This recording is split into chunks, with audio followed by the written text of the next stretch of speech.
Okay, so we've got the basics down, but there's still a lot of scientific terms that people tend to get confused. Let's sit down and analyze these commonly misunderstood terms in the world of weather.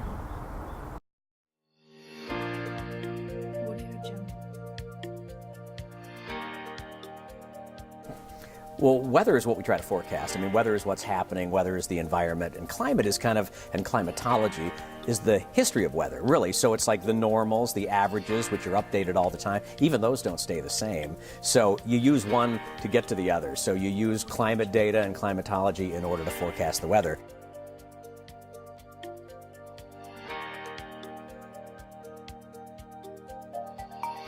Well, a watch just means conditions are there for severe weather to occur. I mean, it can be winter weather, it can be severe storms in the summer. So it just means basically be prepared, this could happen. Warning means, it should mean that it is actually happening somewhere.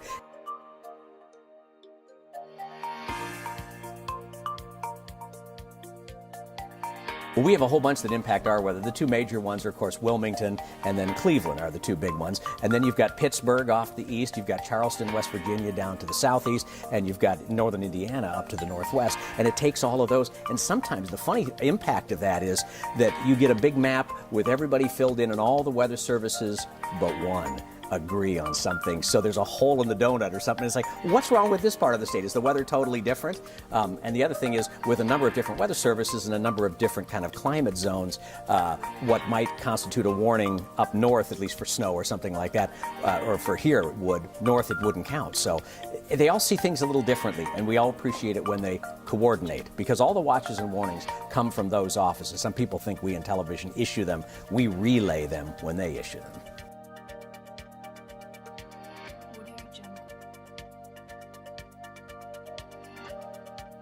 Well, a tornado watch, you should be alert to, changing weather conditions. In fact, it's always funny when they do that test at noon on Wednesdays, here. It's just, I always jump when I hear the sirens. But when a warning goes off, that's when you should, and we tell people it's best to have a plan. It's best to know where you want to go, down into your basement if you have a basement, or a small interior room like a bathroom or even a closet, somewhere without windows. The last place you'd want to be, like schools, when they do their drills, they usually put people like in maybe the long hallways or small rooms. Last place you'd want to be is in the school auditorium or in the lunchroom, where you've got a great big room. Because most people who are injured or killed in tornadoes, it's not from the wind, it's from the debris flying in the wind. So with a warning, you should be ready to seek shelter. I mean, you should know what your plan is. With a watch, you just kind of have to pay attention.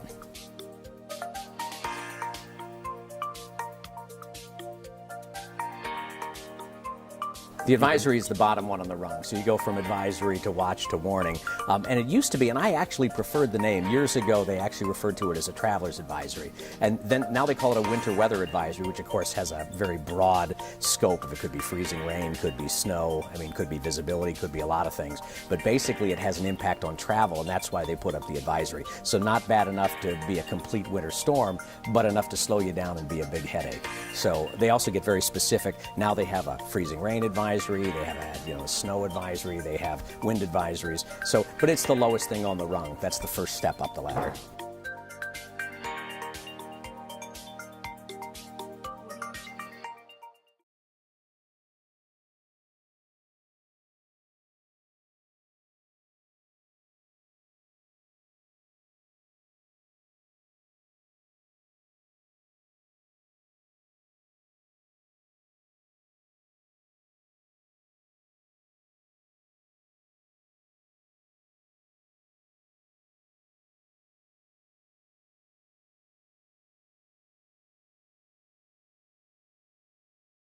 So now that we've cleared the air on that one, let's talk about some of the biggest and most powerful storms to ever hit the state of Ohio.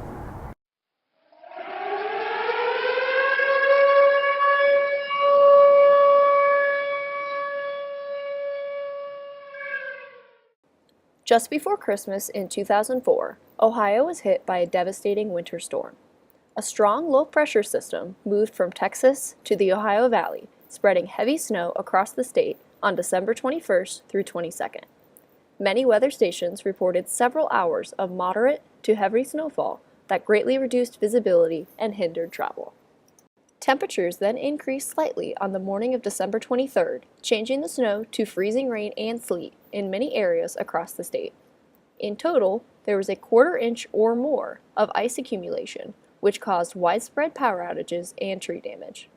The precipitation then changed back to snow before leaving the region. Well, I woke up that morning after a sleepover with my best friend, and I looked outside, and all of our trees out back had been snapped, and they were all weighed down by the ice. And then we went outside, and we played in the snow, and actually the ice was so thick that we could walk on top of the layer of snow. Following the storm, there was a frigid Arctic air mass that sent temperatures below zero for several days, making cleanup efforts even harder, as wind chills got down to as low as negative 25 degrees Fahrenheit. Temperatures remained much below average for 4 days after the storm, and Cleveland set a record low on Christmas Day of negative 17 degrees Fahrenheit. These freezing temperatures reduced the potential for melting any frozen precipitation. Additionally, the low temperatures led to heating problems, resulting in house and trailer fires as a direct result of the storm. The impacts from this storm overall were incredible.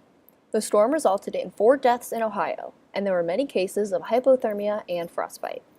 26.5 inches of snow fell in Warren County during this event, and the area covered by at least 6 inches of snow was nearly 160 miles wide and 860 miles long, totaling 137,600 square miles.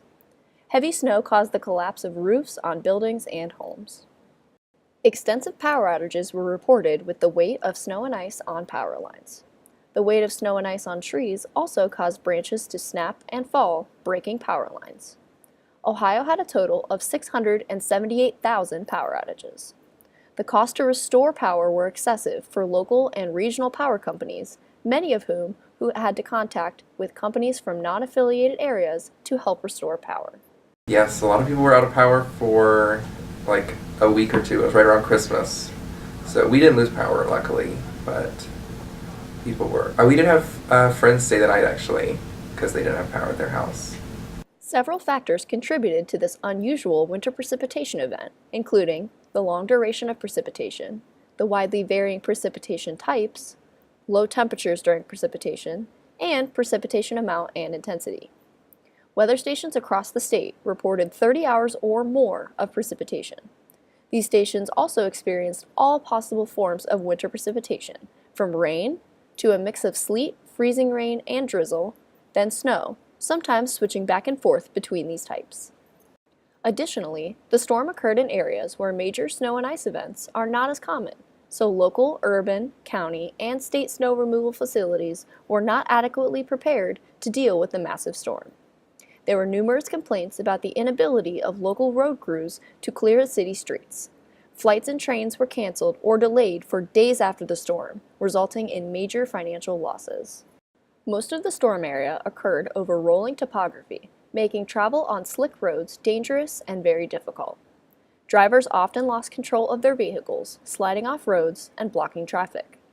Because the storm occurred just 2 to 3 days before Christmas, large numbers of people were out traveling or attempting to finish up their shopping.